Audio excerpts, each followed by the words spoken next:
November ಮೊದಲ ವಾರದಲ್ಲಿ ಕಂದಾಯ ಸಚಿವರು ಜಿಲ್ಲೆಗೆ ಭೇಟಿ ನೀಡುವ ಸಂದರ್ಭ ಬಾಕಿ ಉಳಿದಿರುವ ಎಲ್ಲ ಹಕ್ಕುಪತ್ರಗಳ ವಿತರಣೆಗೆ ವ್ಯವಸ್ಥೆ ಮಾಡುವಂತೆ ಅಧಿಕಾರಿಗಳಿಗೆ ಕರೆ ಮಾಡಿ ಸೂಚಿಸಿದ್ದು ಹೌದು. ಆದರೆ ನಿಗದಿಯಾಗಿದ್ದ ಕಾರ್ಯಕ್ರಮ ತಡೆಯಲು ನಾನು ಹೇಳಿಲ್ಲ. ಅಧಿಕಾರಿಗಳ ತಪ್ಪು ಮಾಹಿತಿಯಿಂದ ತನ್ನ ಮೇಲೆ ತಪ್ಪಾಭಿಪ್ರಾಯ ಬಂದಿದೆ. ಬಿಜೆಪಿ ಇದನ್ನೇ ನನ್ನ ಮೇಲೆ ಗೂಬೆ ಕೂರಿಸಲು ಯತ್ನಿಸ್ತಾ ಇದೆ ಎಂದು ಮಾಜಿ ಅರಣ್ಯ ಸಚಿವ ಬಿ ರಮಾನಾಥ್ ರೈ ಆರೋಪಿಸಿದ್ದಾರೆ. ಬಂಟ್ವಾಳ ಬ್ಲಾಕ್ ಕಾಂಗ್ರೆಸ್ ಕಚೇರಿಯಲ್ಲಿ ಮಾಧ್ಯಮಗೋಷ್ಠಿ ನಡೆಸಿದ ಅವರು, ಕಂದಾಯ ಇಲಾಖೆಯ ಸಚಿವರನ್ನ ಕರೆಸಿ ರಾಜ್ಯದಲ್ಲೇ ಅತ್ಯಧಿಕ ಹಕ್ಕುಪತ್ರವನ್ನ ನಾನು ಕೊಡಿಸಿದ್ದೇನೆ. ಈ ಬಾರಿಯೂ ತಾಲೂಕಿನ ಎಲ್ಲ ಫಲಾನುಭವಿಗಳಿಗೂ ಶೀಘ್ರ ಹಾಗೂ ಏಕಕಾಲದಲ್ಲಿ ಹಕ್ಕುಪತ್ರ ಕೊಡಿಸಬೇಕು ಎನ್ನುವ ಉದ್ದೇಶದಿಂದ ತಹಶೀಲ್ದಾರ್ಗೆ ಈ ಸೂಚನೆ ನೀಡಿದ್ದೆ ಎಂದು ಸ್ಪಷ್ಟಪಡಿಸಿದರು. ಶಾಸಕರ ಕೈಯಲ್ಲಿಯೇ 94ಸಿ ಹಕ್ಕುಪತ್ರ ಕೊಡಬೇಕು ಎನ್ನುವ ಕಾನೂನು ಎಲ್ಲಿಯೂ ಇಲ್ಲ.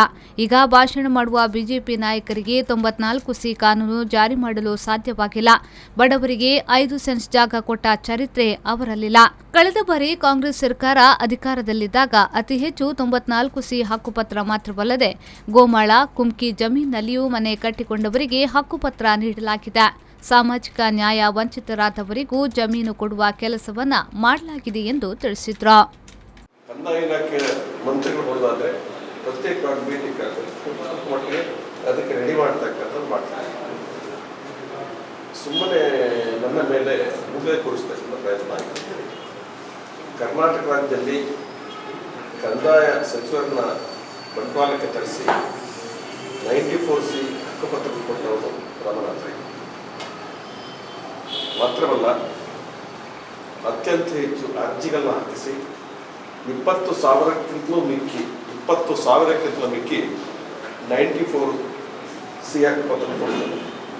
ಈ ಜುಜುಬಿ ವಿಚಾರಕ್ಕೆ ನಾವು ತಲೆ ಕೆಡಿಸ್ತಕ್ಕಂಥ ಅಲ್ಲ, ಅಂದರೆ ಇದ್ದಿರ್ತಕ್ಕಂಥದ್ದು ಶೀಘ್ರವಾಗಿ ವಿತರಣೆ ಮಾಡಬೇಕು ಅಂತ ಹೇಳ್ತಕ್ಕಂಥ ದೃಷ್ಟಿಯಲ್ಲಿ ನಾನು ಶಾಸಕ ಕೈಯಿಂದ 94ಸಿ ಕೊಡಬೇಕು ಅಂತ ಏನು ಕಾನೂನಿಲ್ಲ, ಅದು ಹಕ್ಕು ಕೂಡ ಅಲ್ಲ. ತಹಸೀಲ್ದಾರ್ ದಿನಾಂಕ ಕೊಡ್ತಾರೆ, ಕೆಲವು ತ್ವರಿತವಾಗಿ ವಿಲೇವಾರಿ ಆಗಬೇಕು ಅಂತ ಕೊಡ್ತಾ ಇದ್ದಾರೆ. ಗಣಿ ಇಲಾಖೆಯ ಮುಖ್ಯ ಕಾರ್ಯದರ್ಶಿ ರಾಜೇಂದ್ರ ಕಟಾರಿಯಾ ಅವರು ಈ ಇಲಾಖೆಯಿಂದ ಹೋಗದೆ ಮರಳು ಸಮಸ್ಯೆ ಬಗೆಹರಿಯಲು ಸಾಧ್ಯವಿಲ್ಲ. ಹಲವು ಬಾರಿ ಜಿಲ್ಲೆಯ ಮರಳು ಸಮಸ್ಯೆಯನ್ನ ಪರಿಹರಿಸಲು ಪ್ರಯತ್ನಿಸಲಾಗಿತ್ತಾದರೂ ಯಾವುದೇ ಸ್ಪಂದನೆ ನೀಡಲಿಲ್ಲ. ಇವರು ಇಲ್ಲಿಂದ ಹೋಗದ ಹೊರತು ಮರಳು ಸಮಸ್ಯೆ ಮುಗಿಯುವುದಿಲ್ಲ ಎಂದರು. ಬಿಜೆಪಿ ಅಧಿಕಾರದಲ್ಲಿದ್ದಾಗ ಮರಳು ಸಮಸ್ಯೆ ಸೃಷ್ಟಿಯಾಗಿತ್ತು. ಈಗ ಅವರೇ ಪ್ರತಿಭಟನೆಗೆ ಮುಂದಾಕಿರುವುದು ದುರದೃಷ್ಟಕರ ಎಂದ ಅವರು, ಮರಳು ನೀತಿ ಜಾರಿಗೆ ತನ್ನಷ್ಟು ಪ್ರಯತ್ನ ಯಾರೂ ಮಾಡಿಲ್ಲ ಎಂದರು. ನಾನು ಯಾವುದೇ ರೀತಿಯ ವ್ಯಾಪಾರದಲ್ಲಿ ತೊಡಗಿಸಿಕೊಂಡಿಲ್ಲ. ಸಾಮಾಜಿಕ ನ್ಯಾಯದಿಂದ ವಂಚಿತರಾದವರಿಗೆ ಸಹಾಯ ಮಾಡುವುದೇ ನನ್ನ ಉದ್ದೇಶ ಎಂದು ಹೇಳಿದರು. ಈ ಮರಳು ಸಮಸ್ಯೆಗೆ ಪ್ರಾರಂಭವಾಗಿದ್ದೆ ಬಿಜೆಪಿ ಇದ್ದಾಗ ಉಸ್ತುವಾರಿ ಸಚಿವರಿಂದ ಪ್ರಾರಂಭ ಆಯಿತು ಮರಳು ಸಮಸ್ಯೆ. ಮತ್ತೆ ಅವನು ಮಾಡಿದಾನೆ ಇವನು ಮಾಡಿದಾನೆ ಅಂತ ಹೇಳಿದ್ರೆ ಯಾವ ಪಕ್ಷದ್ರು ಅವರು ಬಿಜೆಪಿ ಅವರು ಬರಲು ಇದು ಮಾಡಿಲ್ಲ ಅಂತ ಹೇಳಿ ದೇವರ ಮುಂದೆ ಹೇಳಿ ಬಹುಶಃ ಅಪಪ್ರಚಾರಗಳನ್ನ ಇವತ್ತು ಕೂಡ ಮಾಡ್ತಾ ಇದ್ದಾರೆ.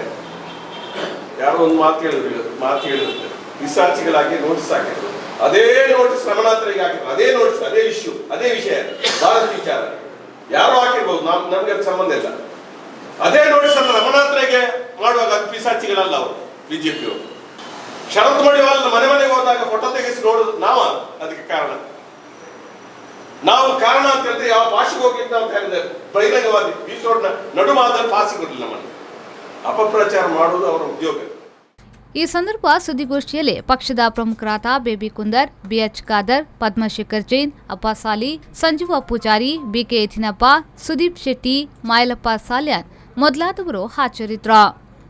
ಸಂದೀಪ್ ಸಾಲ್ಯಾನ್, ವಿ4 ನ್ಯೂಸ್ 24/7 ಬಂಟ್ವಾಳ.